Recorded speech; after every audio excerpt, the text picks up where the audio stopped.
Hi, good morning friends. ಬೆಳಗಾಗಿದೆ, almost 5:30 ಆಗ್ತಾ ಬಂದಿದೆ. ಸೊ ನನ್ನ ಡೈಲಿ ರೊಟೀನ್ ಸ್ವಲ್ಪ ಡಿಫಿಕಲ್ಟ್. ಬೆಳಗ್ಗೆ 4-4:30 ಎದ್ದೇಳಬೇಕು.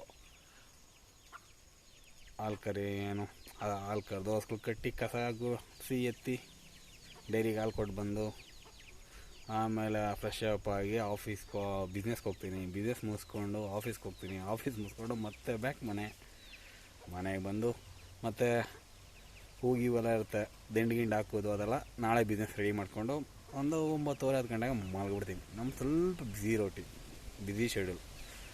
ನಾನು ಬೇರೆ ಏನೋ ಹೊಸ ಕೆಲಸ ಮಾಡೋಕ್ಕಿಲ್ಲ, ಬೇರೆ ಎಲ್ಲ ಹೋಗ್ಬೇಕು ಅನ್ಕೋಣ, ಎಲ್ಲ ಟೈಮ್ ಸಜೆಸ್ಟ್ ಮಾಡಬೇಕು.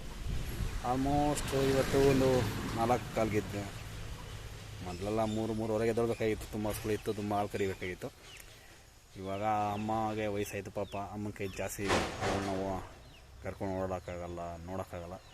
ಸೊ ಅದರಿಂದ ಏನು ಮಾಡ್ತಾಯಿದ್ದಾರೆ ಅಂದರೆ ಎಲ್ಲ ಮಾರ್ಬಿಟ್ವಿ.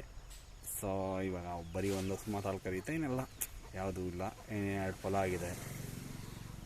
ಸೊ ಅದರಿಂದ ನನಗೆ ಸ್ವಲ್ಪ ರಿಲ್ಯಾಕ್ಸ್. ಆರಾಮ 4-4:15 ಗೆದ್ದರೂ ಕೂಡ ನನ್ನ ಶೆಡ್ಯೂಲ್ ನಾನು ಮಾಡ್ಬೋದು, ನೋ ಪ್ರಾಬ್ಲಮ್.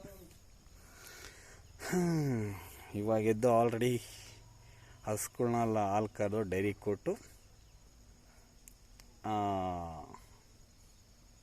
ಇವಾಗ ಸಗಣಿ ಎತ್ತಿ ಗುಡಿಸಿ ಕ್ಲೀನ್ ಮಾಡೋ ಕೆಲಸಕ್ಕೆ ಇಳಿದೀನಿ. ಇದೊಂದು 2 hours ಹಿಡಿಯುತ್ತೆ. ಸೊ ಇದು ಮುಗಿಸ್ಕೊಂಡಿದ್ದಾದಮೇಲೆ ಫ್ರೆಶ್ ಅಪ್ ಆಗಿ ಆದಷ್ಟು ಬೇಗ ಬಿಸ್ನೆಸ್ ಕಡೆ ಹೋಗೋಣ. ನಿನ್ನೆ ಬಿಸ್ನೆಸ್ ಓಕೆ, ಇವತ್ತೇನಾಗುತ್ತೆ ಗೊತ್ತಿಲ್ಲ, ನೋಡೋಣ. ಓಕೆ, ಬಾಯ್.